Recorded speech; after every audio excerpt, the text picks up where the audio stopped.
15 अप्रैल 2023 रात के 10 बज रहे थे। एक सफेद जीप से दो कैदी उतरते हैं। दोनों के हाथ हथकड़ी से बंधे हैं। ये कोई आम मुजरिम नहीं थे। मीडिया के लोग माइक लेकर उनकी तरफ दौड़ते हैं।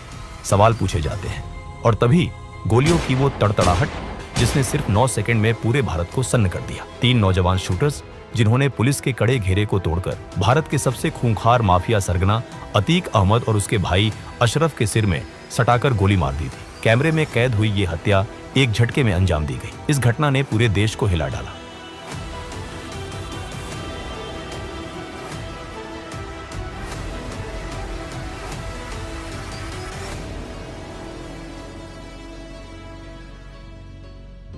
साल 1979 उत्तर प्रदेश का पुराना इलाहाबाद शहर, जिसे आज हम प्रयागराज कहते हैं, और उसका एक बदनाम इलाका चकिया मोहल्ला। इसी मोहल्ले में फिरोज नाम का एक तांगे वाला रहता था। उसके बड़े बेटे का नाम था अतीक अहमद। घर में तंगी थी, गरीबी थी, लेकिन अतीक के अंदर बचपन से ही एक अलग तरह की जिद थी। उसे पढ़ाई लिखाई में कोई खास दिलचस्पी नहीं थी। 1979 आते आते 17 साल का अतीक 10वीं के एग्जाम में फेल हो गया, पर उसे इस बात का कोई दुख नहीं था। उसकी नजरें तो कहीं और थी। उसे ताकत चाहिए थी, पैसा चाहिए था, और वो भी शॉर्टकट से। अतीक ने सबसे पहले मालगाड़ियों से कोयला चुराने का धंधा शुरू किया। वो अपने कुछ दोस्तों के साथ रात के अंधेरे में कोयला चुराता और उसे ब्लैक में बेच देता।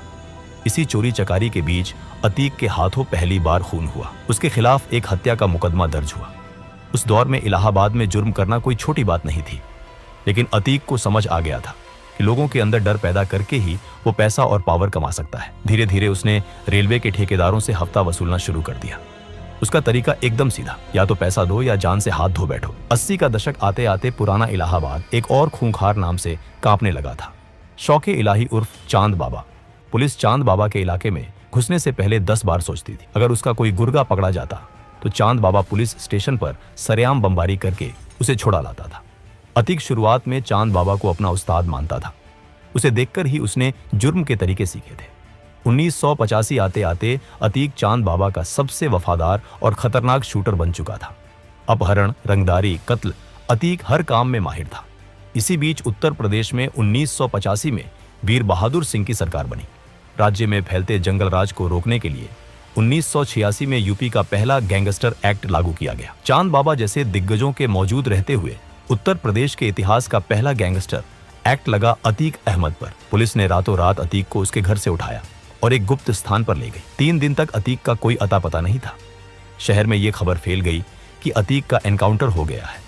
लेकिन यहीं से खेल में एक नया मोड़ आया। इलाहाबाद के एक रसूखदार सांसद, जिनके पास उस दौर की सबसे महंगी गाड़ियां हुआ करती थीं, उनके दिल्ली दफ्तर से सीधा फोन लखनऊ सेक्रेटेरिएट पहुंचा। लखनऊ से कॉल कनेक्ट हुआ सीधे इलाहाबाद पुलिस चीफ के केबिन तक। वो लड़का हमारा है, उसे कुछ नहीं होना चाहिए। फोन पर एक भारी आवाज गूंजी। दोपहर होते होते अतीक अहमद इलाहाबाद की सड़कों पर सीना ताने आजाद घूम रहा था। उस दिन अतीक को एक बात समझ आ गई थी, अगर हमेशा के लिए पुलिस और कानून से बचना है तो खुद सिस्टम का हिस्सा बनना पड़ेगा। साल 1989 इलाहाबाद में चांद बाबा म्यूनिसिपैलिटी का चुनाव जीत चुका था और अब उसकी नजरें विधानसभा पर थीं। समाजवादी पार्टी के संस्थापक मुलायम सिंह यादव जानते थे कि चांद बाबा की पॉपुलैरिटी और खौफ दोनों चरम पर हैं। उन्होंने चांद बाबा को इलाहाबाद वेस्ट सीट से टिकट का ऑफर दिया। चांद बाबा ने मुलायम सिंह से कहा, नेताजी, मेरा एक चेला है अतीक, बहुत धार है उसमें, उसे टिकट दे दीजिए। मुलायम सिंह, जो राजनीति के कच्चे खिलाड़ी नहीं थे, उन्होंने मुस्कुराते हुए जवाब दिया, चांद, अगर तुमने उस लड़के को विधानसभा भेज दिया तो कल वो तुमसे बड़ा हो जाएगा, तुम्हारा कद छोटा पड़ जाएगा। ये चुनाव तुम खुद लड़ो। चांद बाबा ने फिर तय किया कि वो खुद इलाहाबाद वेस्ट से लड़ेगा। जब अतीक को यह बात पता चली कि चांद बाबा ने उसे टिकट नहीं दिया तो वो भड़क उठा। अतीक ने अपने ही गुरु के खिलाफ इंडिपेंडेंट कैंडिडेट्स नॉमिनेशन पेपर भर दिया। चुनाव हुए। वोटिंग के नतीजे आने से 4 दिन पहले ही हवा का रुख अतीक की तरफ मुड़ चुका था। चांद बाबा समझ गया कि ये तांगे वाले का लौंडा अब उसके हाथ से निकल चुका है। उसने अतीक को खत्म करने का मौत का फरमान जारी कर दिया। इलाहाबाद वेस्ट का एक ढाबा में अतीक अपने गैंग के साथ चाय पी रहा था। चांद बाबा को भनक लग गई। वो अपनी हथियारों से लैस फौज लेकर वहां पहुंचा, लेकिन अतीक को इस हमले का पहले से अंदाजा था।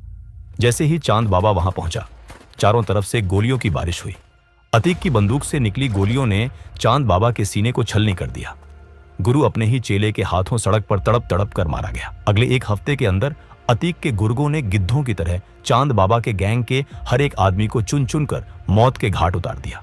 चुनाव के नतीजे आए। अतीक अहमद पहली बार इलाहाबाद वेस्ट से विधायक बन चुका था। अब वो सिर्फ एक माफिया नहीं था, वो माननीय अतीक अहमद था। विधायक बनने के बाद अतीक का खौफ पूरे इलाहाबाद में फैल गया। जिस रेलवे यार्ड से वो कभी लोहे के टुकड़े चुराता था, अब उस पूरे रेलवे स्क्रैप का टेंडर सिर्फ अतीक के नाम पर छूटता था। दहशत इस कदर थी कि कोई दूसरा ठेकेदार अतीक के सामने टेंडर का फॉर्म भरने की हिम्मत तक नहीं जुटा पाता था। 1991 और 1993 के चुनाव उसने लगातार जीते। उसके पास अब 120 से ज्यादा शार्प शूटर्स की एक पूरी प्राइवेट आर्मी थी। अतीक जल्द ही मुलायम सिंह यादव की समाजवादी पार्टी के करीब आ गया। समाजवादी पार्टी का साथ मिलते ही अतीक का कद बहुत बड़ा हो गया। वो चौथी बार विधायक बना। विधायक की कुर्सी पर बैठकर उसने सैकड़ों लोगों की जमीनों, मकानों और दुकानों पर रातों रात कब्जा कर लिया। इसी दौरान 1995 में यूपी की राजनीति में एक ऐसा कांड हुआ जिसने पूरे देश को हिलाकर रख दिया। इसे गेस्ट हाउस कांड कहा जाता है। उस वक्त यूपी में एसपी और बीएसपी की गठबंधन सरकार थी, लेकिन बीएसपी सुप्रीमो मायावती इस गठबंधन को तोड़ना चाहती थी। 2 जून 1995 को मायावती लखनऊ के स्टेट गेस्ट हाउस में अपने विधायकों के साथ मीटिंग कर रही थी।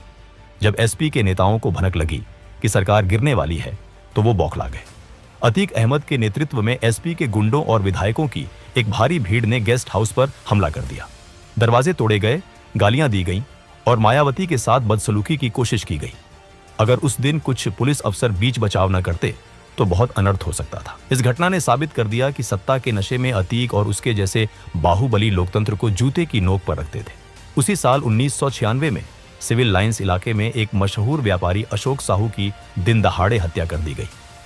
इस मर्डर को अंजाम दिया था अतीक के छोटे भाई खालिद अजीम उर्फ अशरफ ने। पुलिस अशरफ को पकड़ने दौड़ी, लेकिन जब रिकॉर्ड खंगाले गए तो पुलिस अधिकारियों के पैरों तले जमीन खिसक गई। जिस वक्त अशोक साहू के सीने में गोलियां उतारी जा रही थी, सरकारी कागजों के मुताबिक अशरफ उस वक्त चंदौली जेल की सलाखों के पीछे बंद था। अतीक ने जेल के पूरे सिस्टम को खरीद लिया था। अशरफ की जगह कोई और शख्स अशरफ के नाम पर जेल में हाजिरी लगा रहा था। 2000 का दशक आते आते अतीक इलाहाबाद का बेताज बादशाह बन चुका था। लेकिन 2002 का साल आते आते उत्तर प्रदेश की गद्दी पर मायावती विराजमान हो चुकी थी। मायावती के शासन में अपराधियों पर नकेल कसना शुरू हुई। अतीक पर एक ही दिन में 113 से ज्यादा मुकदमे दर्ज किए गए। इलाहाबाद में लालजी शुक्ला जैसे तेजतर्रार पुलिस अफसर को अतीक के पीछे लगा दिया गया। 7 अगस्त 2002 इलाहाबाद हाई कोर्ट में अतीक की पेशी थी। अचानक कोर्ट परिसर में एक जोरदार बम धमाका हुआ। कई पुलिस वाले लहूलुहान होकर गिर पड़े, लेकिन इसमें अतीक को कुछ नहीं हुआ। अतीक ने मीडिया के सामने बयान दिया, ये पुलिस और मायावती सरकार मुझे मरवाना चाहती है। लालजी शुक्ला ने मुझ पर बम फेंकवाया है।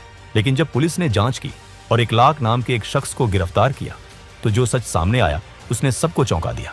ये बम धमाका खुद अतीक और उसके पिता ने पुलिस पर दबाव बनाने और जनता की सिंपैथी बटोरने के लिए करवाया था।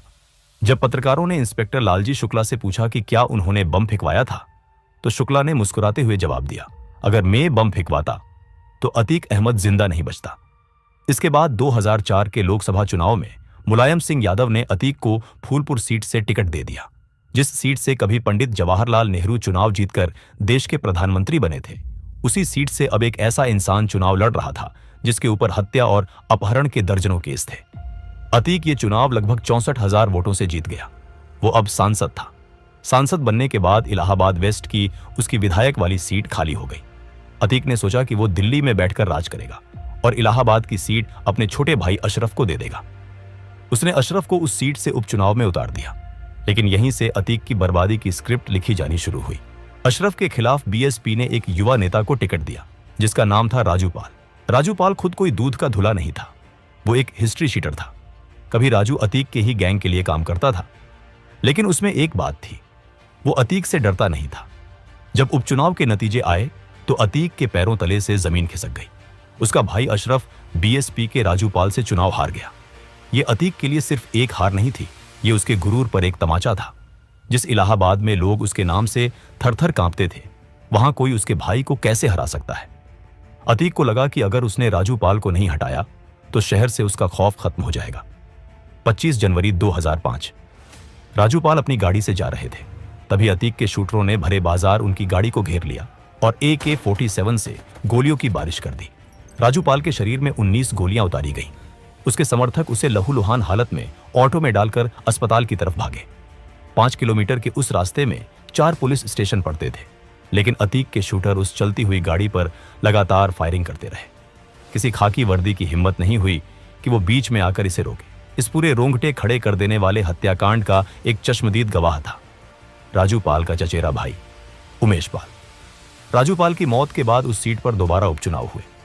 मायावती ने राजू पाल की 9 दिन की विधवा पूजा पाल को अतीक के खिलाफ मैदान में उतारा। पूजा पाल अपने हाथों की मेहंदी दिखाकर स्टेज पर रोती थी, लेकिन जिस अशरफ को 2 महीने पहले जनता ने नकार दिया था, उसी अशरफ को जनता ने डर के मारे भारी मतों से जिता दिया।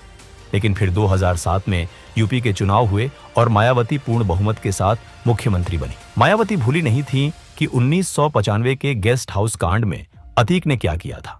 सत्ता में आते ही उन्होंने सबसे पहले अतीक अहमद पर नकेल कसनी शुरू की। अतीक के गैंग का पूरा रिकॉर्ड तैयार किया गया। करोड़ों की संपत्ति जब्त कर ली गई। अतीक के सिर पर इनाम घोषित हो गया। सरकार बदलते ही समाजवादी पार्टी ने भी अतीक से पल्ला झाड़ लिया। जो अतीक कभी पुलिस को अपनी जेब में रखता था, वो अब एक चूहे की तरह अपनी जान बचाने के लिए दर दर भाग रहा था। दिल्ली पुलिस ने उसे पीतमपुरा के एक फ्लैट से गिरफ्तार कर लिया। अतीक जेल की सलाखों के पीछे था, लेकिन 2008 में जब भारत अमेरिका न्यूक्लियर डील पर संसद में वोटिंग होनी थी, तो सरकार बचाने के लिए एक सांसद की जरूरत थी। मुलायम सिंह यादव ने अतीक को जेल से बाहर निकलवाया ताकि वो संसद में वोट कर सके। अतीक अहमद को पुलिस कस्टडी में संसद लाया गया ताकि वो वोट डाल सके, लेकिन अतीक ने यहां गद्दारी की।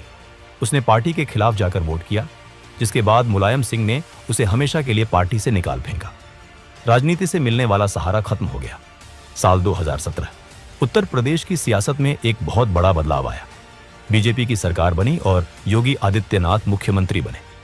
नई सरकार का रवैया एकदम साफ था, माफियाओं के खिलाफ जीरो टॉलरेंस। मुख्यमंत्री योगी आदित्यनाथ ने विधानसभा के पटल पर खड़े होकर वो ऐतिहासिक दहाड़ लगाई थी, जिसकी गूंज से उत्तर प्रदेश का हर माफिया कांप उठा था। अतीक अहमद के खिलाफ पीड़ित परिवारों ने मुकदमा दर्ज कराया। उसके परिवार के खिलाफ वह समाजवादी पार्टी के द्वारा पोषित माफिया है और उसकी कमर तोड़ने का काम हमारी सरकार ने किया है। इस माफिया को मिट्टी में मिला देंगे। सरकार किसकी? और इसके बाद शुरू हुआ ऑपरेशन क्लीन। अतीक की 70 करोड़ से ज्यादा की अवैध संपत्तियों पर सरकार के बुलडोजर गरजने लगे। उसके गैंग के गुर्गों को चुन चुन कर सलाखों के पीछे धकेला जाने लगा। लेकिन अतीक का अहंकार कम नहीं हुआ। 2018 आते आते अतीक देवरिया जेल में बंद था, लेकिन जेल उसके लिए कैदखाना नहीं, बल्कि उसका नया हेडक्वार्टर था। लखनऊ के एक बड़े व्यापारी मोहित जायसवाल को अतीक के गुंडों ने सरेआम अगवा किया और सीधे देवरिया जेल के अंदर लेकर आए। जेल के अंदर अतीक और उसके गुंडों ने मोहित जायसवाल को बेरहमी से पीटा और हथियारों के जोर पर उसकी करोड़ों की प्रॉपर्टी अपने नाम लिखवा ली। जेल के अधिकारी तक उसकी जेब में थे। जेल के अंदर हुई इस गुंडई का सच जब बाहर आया, तो पूरे देश में हाहाकार मच गया। सुप्रीम कोर्ट ने खुद इस मामले में दखल दिया और आदेश दिया कि उसे उत्तर प्रदेश की किसी भी जेल में रखना सुरक्षित नहीं है। 23 अप्रैल 2019 को कड़े पहरे के बीच अतीक अहमद को गुजरात की साबरमती जेल में शिफ्ट कर दिया गया। लेकिन अतीक का अहंकार अभी भी जिंदा था। उसे लगा कि साबरमती जेल में बैठकर भी वो उत्तर प्रदेश को अपनी उंगलियों पर नचा सकता है। फरवरी 2023 राजू पाल हत्याकांड का मुख्य गवाह उमेश पाल, जो पिछले 18 सालों से अतीक के खिलाफ डटकर खड़ा था, अतीक की आंखों में चुभ रहा था। उसने साबरमती जेल से एक साजिश रची। 24 फरवरी 2023 की दोपहर प्रयागराज। जैसे ही उमेश पाल अपनी गाड़ी से उतरा, अतीक का बेटा असद और उसका शूटर गुलाम हथियारों के साथ उस पर टूट पड़े। दिन दहाड़े बम और गोलियों की बौछार कर दी गई। उमेश पाल और उसकी सुरक्षा में लगे 2 पुलिसकर्मियों को मौत के घाट उतार दिया गया। इस पूरे हमले का वीडियो सीसीटीवी में कैद हो गया, जिसने पूरे देश को झकझोर दिया। अतीक ने सोचा था कि वो 2005 की तरह फिर से खौफ पैदा कर देगा और कोई गवाह नहीं बचेगा, लेकिन वो भूल गया था कि अब 2005 नहीं, 2023 चल रहा है और यूपी में सरकार बदल चुकी है। इस घटना के बाद पुलिस और एसटीएफ ने वो तांडव किया जिसकी उम्मीद अतीक ने सपने में भी नहीं की होगी। अतीक के पूरे गैंग को चुन चुन कर निशाना बनाया जाने लगा। कुछ ही हफ्तों में एसटीएफ ने एक एनकाउंटर में अतीक के बेटे असद को मार गिराया। जब साबरमती जेल में अतीक को पता चला कि उसका बेटा मारा गया है, तो वो फूट फूट कर रोया। जो माफिया कभी अदालतों में मूंछों पर ताव देता था, वो साबरमती से प्रयागराज लाए जाते वक्त पुलिस वैन में फूट फूट कर रो रहा था। 28 मार्च 2023 को कोर्ट ने एक पुराने अपहरण मामले में अतीक को उम्र कैद की सजा सुनाई। अपनी पूरी जिंदगी में अतीक पहली बार किसी मामले में कानूनी रूप से सजा पा रहा था। 15 अप्रैल 2023 की वो रात। प्रयागराज का कॉल्विन अस्पताल। अतीक अहमद और उसके भाई अशरफ को मेडिकल चेकअप के लिए लाया गया था। दोनों के हाथों में हथकड़ी थी। मीडिया का जमावड़ा लगा था। लाइव कवरेज चल रही थी। पत्रकार अतीक से उसके बेटे के जनाजे में न जा पाने को लेकर सवाल कर रहे थे। अतीक जी, आप अपने बेटे असद के जनाजे में नहीं जा पाए, कुछ कहेंगे? अतीक ने निराशा भरी आवाज में जवाब दिया, नहीं ले गए तो नहीं गए। ये अतीक के मुंह से निकले आखिरी शब्द थे। उसी पत्रकारों की भीड़ में प्रेस का फर्जी आईडी कार्ड गले में डाले, हाथ में माइक लिए 3 नौजवान लड़के आगे बढ़े और लगातार अतीक और अशरफ के ऊपर फायरिंग की। 40 साल से उत्तर प्रदेश को डराने वाला वो बाहुबली धड़ाम से जमीन पर गिर पड़ा। अगले 10 सेकंड के अंदर उन 3 लड़कों ने 18 राउंड फायरिंग की। 9 गोलियां अतीक को लगी और 4 अशरफ को। लाइव टीवी पर पुलिस की मौजूदगी में देश के सबसे खूंखार बाहुबलियों में से एक का अंत हो चुका था। गोली चलाने वाले उन तीनों हथियारों ने भागने की कोशिश नहीं की। उन्होंने तुरंत हथियार डाल दिए और पुलिस के सामने सरेंडर कर दिया। जब उनसे पूछताछ हुई तो उनका कहना था कि वो अतीक के गैंग का सफाया करके क्राइम की दुनिया में अपना नाम बनाना चाहते थे। आज वो तीनों जेल की सलाखों के पीछे हैं और मामले की जांच चल रही है। लेकिन क्या यह सच था? क्या ये तीनों सिर्फ मोहरे थे? पूछताछ में अतीक ने कई पॉलिटिशियंस, बड़े बिल्डर्स और भ्रष्ट अधिकारियों के राज्य खोलने की धमकी दी थी। क्या उनमें से किसी ने अपने राज्य दफन करने के लिए अतीक को हमेशा के लिए खामोश कर दिया? ये सवाल आज भी हवा में तैर रहा है। जांच एजेंसियों की चार्जशीट में जांच के दौरान यह चौंकाने वाला खुलासा हुआ कि अतीक अहमद के तार सीमा पार पाकिस्तान की कुख्यात खुफिया एजेंसी ISI और आतंकी संगठन लश्कर-ए-तैयबा से जुड़े हुए थे। पंजाब के रास्ते ड्रोन से जो हथियार गिराए जाते थे वो अतीक के गैंग तक पहुंचते थे। जिन हथियारों की कंसाइनमेंट सरहद पार से आती थी उसका सीधा इस्तेमाल हमारे ही देश की धरती पर बेगुनाहों का खून बहाने के लिए किया जाता था। दोस्तों, ये थी अतीक अहमद की कहानी। अगर आपको हमारा ये वीडियो पसंद आया हो तो इसे एक लाइक जरूर करें और कमेंट करिए, जरूर बताइएगा कि अगला वीडियो आपको किस टॉपिक पर चाहिए। तब तक के लिए जय हिंद, जय भारत।